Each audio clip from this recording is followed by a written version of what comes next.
What is happening, guys? Long time no see on the Brotherhood Outdoors channel. Hopefully guys are all doing great. If you guys did not see it on the Instagram page, we did have a winner for the hunt giveaway or the $2,000 cash, and the winner did end up choosing the $2,000 cash. However, we do have some changes we're going to be making to the next giveaway that we do for you guys. It's going to involve a lot more flexibility on time frame that you get to choose a hunt with us in terms of your window of time you get to choose, and B, the prize or prizes that go with the giveaway winner are going to be a lot more interesting, and it's going to make a lot more of you want to actually enter, because you're going to be like, even if I don't get the hunt, of course I want the thing he's giving away with it as well. So I mean, it'll be a win-win whether you come out here and actually get a deer or not. I mean, it'll be super cool. Anyway, so the name of the game today is creating more room for a late season food plot. And the season just ended here in Ohio on February 6th, and we saw a lot of deer in the 2021 going into a little bit into 2022 season there. I mean, we saw a lot of deer on the last 3 days that my wife and I were out. We're trying to get her a buck. 3 bucks on the Friday before the last day. We saw 2 bucks on that Saturday, and then we saw another 2 bucks on the last day on Sunday. In each of those days we saw well over 20 plus does, and on one of the days we actually saw over 40 doe come through and go out to the field. So a lot of deer in here, especially in the late season, which is why I was wanting to do a late season hunt giveaway, because the amount of deer you see is just absolutely crazy. But what I want to do is create more food on the property, not off the property, that's out of our control and the neighbors. That way hopefully we can control the deer pattern just a little bit longer in the daylight hours on our property. I don't care where they go when the sun goes down. I just want to make sure they give us as many opportunities to harvest them as we can in the daylight on our property. So that's the main goal, because you're never going to be able to keep a deer only on your ground unless you own like all the ground around you and there's nowhere else for them to go outside of their home range that they would want to go, because the property's so huge, either several hundred acres or thousands of acres, to be able to actually have so much ground that the deer is not going to leave your property, which is still totally out of your control, and it's just up to the deer and what they decide they want to do. But if you can give them everything that they need in the daylight, even on a small property, at least then you can try to maintain the daylight movement on your property as much as possible. And a buck might chase a bunch of does off the property 2 miles and then come back before sunrise. I mean, you never know, but at least during the daylight you can give them a place that they want to be unpressured in the daylight. So what we watch every late season, last year in this one, the 2 seasons, I guess, not every season, but the 2 seasons that we have had the property, the deer tend to move towards the center of the property here, and they hug the brush, this brushier stuff up in here, and they feed out towards the field. Now, we did make a few changes by making this strip right here a clover food plot, and then we have a logging road that goes over there to another small clover food plot. And the deer did use it. However, the deer freaking wiped that out. By like the 1st of November, you couldn't even find clover. I mean, it was just gone. And the problem with that is the deer have plenty of other food they can choose from up until about the middle to late November, and then options start to get a little more scarce. So that's what we want to focus on, is winter food here, because we've got, if you look around at all the browse and all the brush, there's plenty of woody browse here for that early fall to mid-fall food in terms of food and bedding. But what we could use a little bit more of is late season food. And the clover seemed like a bright idea, but in turn really wasn't a bright idea, because I thought, well, it's browse tolerant. That's great, except they're not browsing on it this time of year, when if we haven't filled all of our buck tags, like the wife hadn't filled her buck tag yet, now you're not determining your buck movement based on, you know, what phase of the rut you're in. You're determining your hunt based on the food and how you can intercept those deer going to and from food. And when you don't have any late season food, you have to try to either somehow find an area of the deer cutting through your property to get to where the food is that they want in the area, or you're just not hunting the deer really at all if you don't have any food or any bedding. Luckily we have lots of bedding, so the deer come and go from here a lot.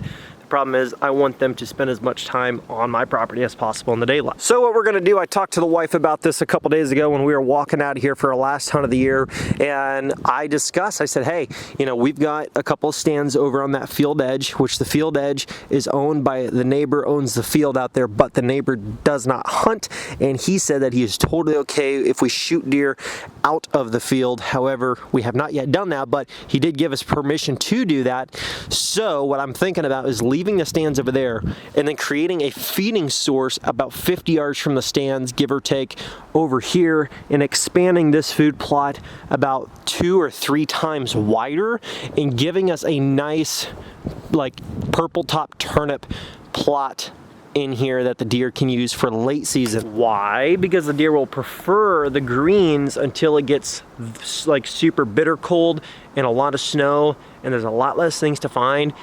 Then they'll start to dig up those turnip bulbs and tear into those, and then it will be beautiful. Now, I've had this happen on my dad's property. I used to plant purple top turnips all the time, and it's amazing what the deer do in the late season, digging that stuff up. And when you've got them big, when you've got the big ones that are like the size of a baseball or softball, and you're growing like a really good one, it actually does produce quite a bit of food because they got the greens and then they've got the turnip bulb itself, and they'll kind of transition from the greens to the bulbs the later it gets into the season. And I only really need the food to last until the 1st of February, and it's gonna be hard to put enough food in here to last very long, because once they start eating those bulbs and the greens are gone, when you're talking an area that's holding between 20 and 50 deer at any given point in the season, I mean, within 100 yards or 200 yards of this food source, that's a lot of deer. I mean, we've got a lot of deer in here.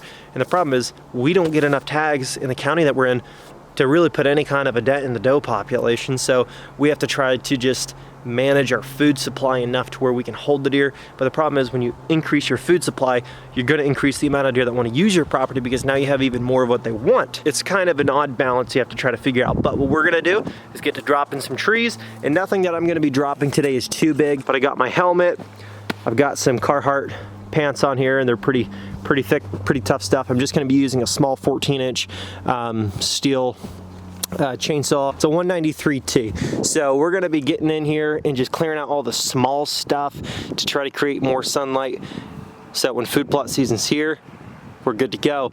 We're gonna take out all these little tiny hickories. Most of these are pretty bowed. You can see these. I mean, a lot of them are pretty bendy and twisted up. If you're somebody that is more concerned about timber value 25, 30, 40 years from now than you are, you know, a big buck property that you can enjoy and create memories with your family every season between now and those next 40 years when you might not be able to get out and hunt much anymore, I personally would rather create a property that's really good for deer hunting and take the chance of losing, you don't even know what these trees are gonna be worth in 40 years. And some of them might get hit. You could have a tornado come through here and rip them all out anyways in 10 years, and they never make it to their peak, and you just, you know, you got 10 years of crappy hunting and you got no timber. So I'd rather take the steps that are within my control to have a better hunting property and a good timber property, because if you have good timber, you usually, very few exceptions, but usually don't have a good hunting property. So let's get to dropping some trees.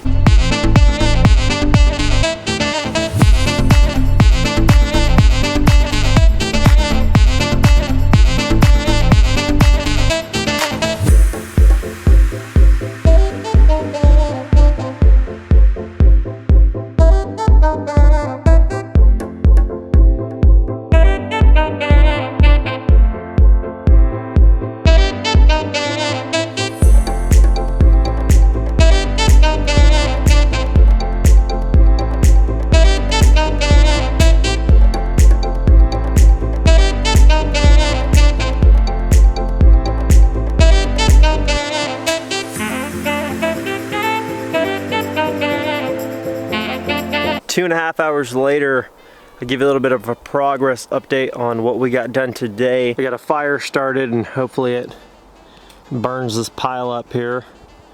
We'll see how that goes. I've got about an hour of daylight left, and I think in about an hour this pile should pretty much burn away. And I wanted to get the burning done because when I come back, you know, I don't want this pile to be any bigger than this, because then it's going to get too big to where I'm not going to feel safe burning it. And right now we've got all the snow out in here and lots of moisture. You know, I just thought it'd be a good time to try to burn it. So I cut down a couple of little hickory trees. I've got this one here, that one there, and then I cut down a couple other small ones, and then just a bunch of little sapling shoots that are about, you know, 2 to 3 inches in diameter, and then the stuff that's like 1.5 inches or less, mostly about 1 inch or less, I'm just gonna leave, because that stuff, like all that little brush, that'll be super easy to just back a bush hog up to it and just blend it up to nothing. Anything that's got a little bit of a decent diameter to it, I'm just cutting about hip height and then leaving the stump sticking up. Just in case we decide to have somebody come out here and grind them down, that's always an option. But if we don't want to grind them down, I'd rather them be sticking up this high so I can see them if I'm tilling up this plot and I don't hit these big stumps with the tiller, versus having them at the dirt if I'm not going to actually get them ground out, and then you're hitting them all the time and you keep forgetting where they're at. So for now, I'm leaving them hip height out of the ground until further notice. But the goal is going to be to widen this plot out from this open strip here, and it goes deep a little ways. I mean, it goes probably 90 yards back, but we're not gonna go all the way 90 yards back and over. We're only gonna go about 50 and then over, but we're gonna take it over, connecting it to this open trail here, all the way until about this maple right here. And then at this maple, we're gonna go pretty much straight through there to that ash that's right up there, and then just this, and then go straight back, line up with this big tree and that bigger tree there, just go straight back until we hit the next big one, and then just cut out everything in between, which is mostly smaller stuff. Like this stump here, that thing is just completely dead, and then it's just a bunch of real small ash, small twisty hickory trees and stuff like that. Most of it's stuff that's either kind of twisted and growing crooked anyway, and it's not going to be good for anything down the road, or it's just lower grade, lower quality trees that, in terms of like for the value of timber, I'm not really worried about it anyways, because they're not the most desirable trees anyway, the way that most of these right here are growing. They're also all quite a bit smaller, and I'm not really too worried about losing some smaller diameter trees. So that's the corner over there where I was standing, and we're going to bring it all the way over here.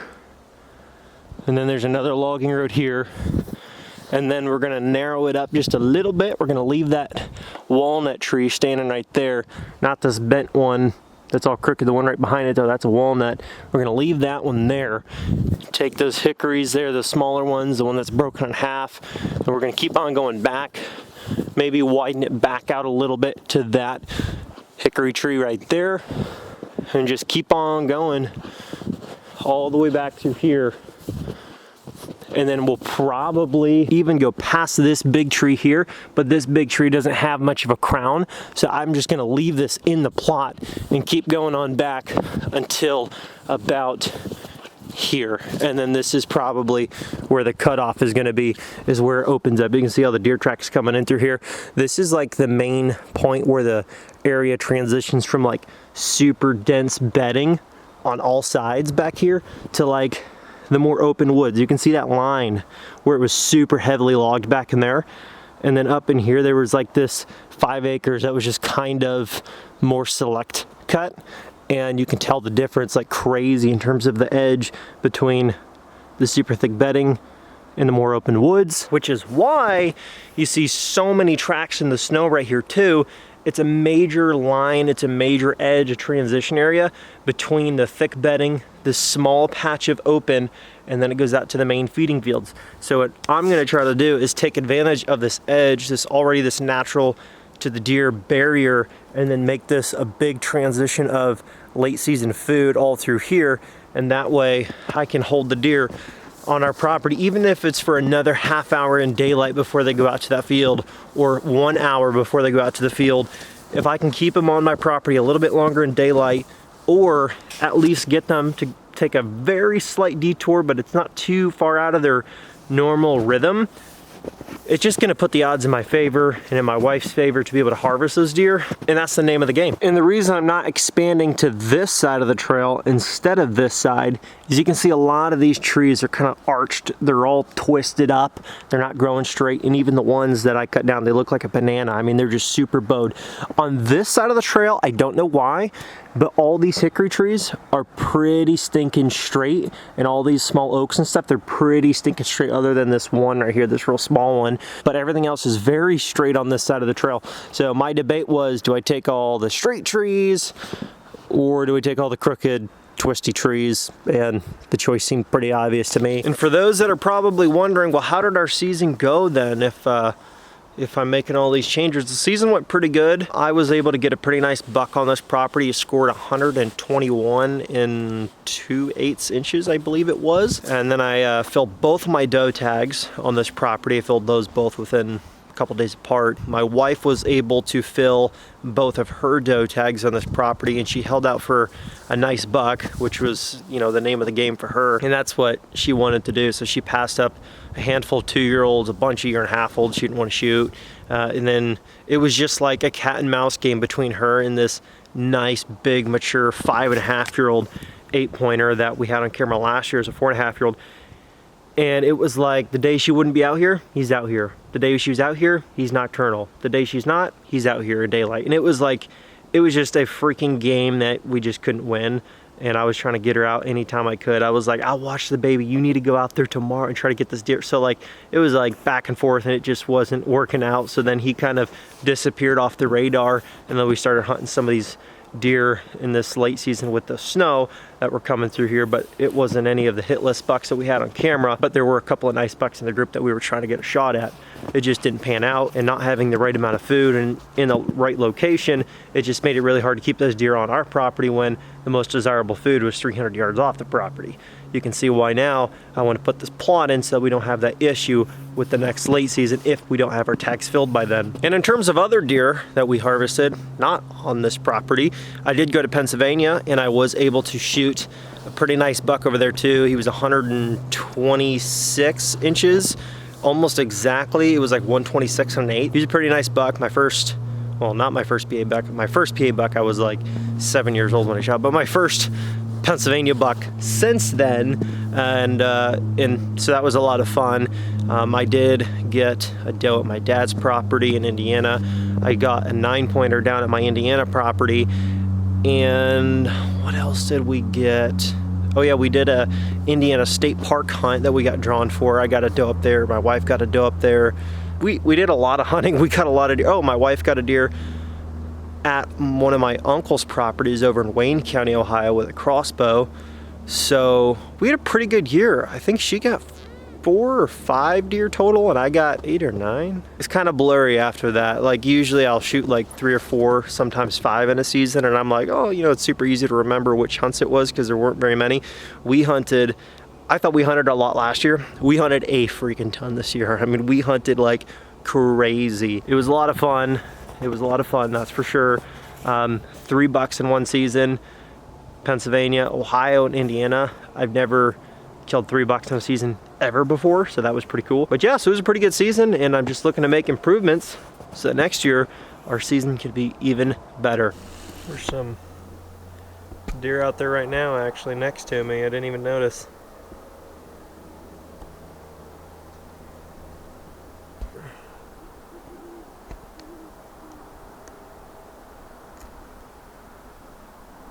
There's some deer out there.